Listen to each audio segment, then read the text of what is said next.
everybody. So today I want to talk about why we don't listen to albums anymore. So there's a whole camp of people that think we don't listen to albums because of the new technology that is used for listening to music, Spotify and iTunes and playlisting and apps and phones, and that there's this new context that sort of shuns away the listening behavior of like one album at a time from one artist. There's another camp that believes that we don't listen to albums anymore because artists and labels just kind of put one or two good songs in an album and the rest is kind of fluff. I have a third reason that I don't hear about very often, or maybe at all. The reason is the volume wars.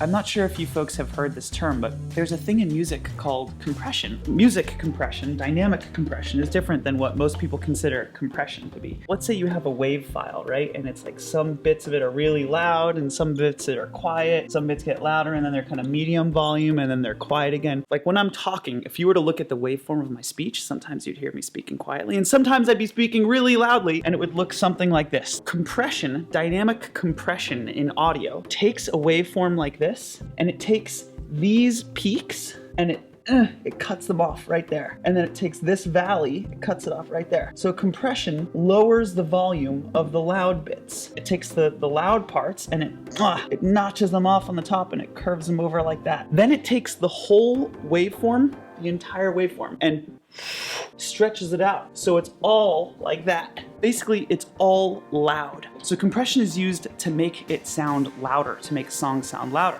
Thing is, people have really been overdoing compression recently. They make really loud sounding songs, and they use even something called a limiter, which is like a compressor times a million. This has created a phenomenon known as the loudness wars.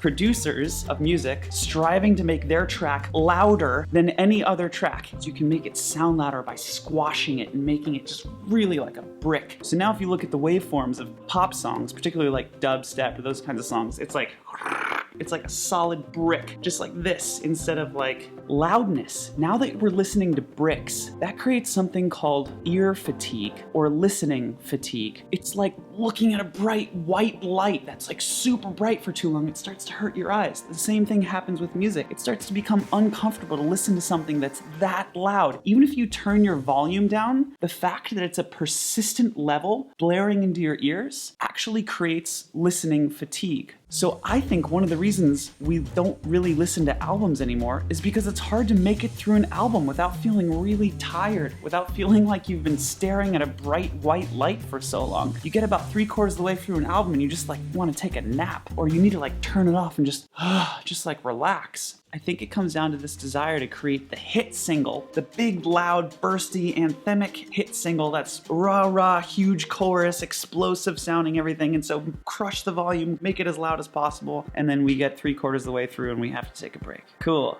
Leave me questions, talk to me, say what's up. I'll see you next time. Bye, everybody.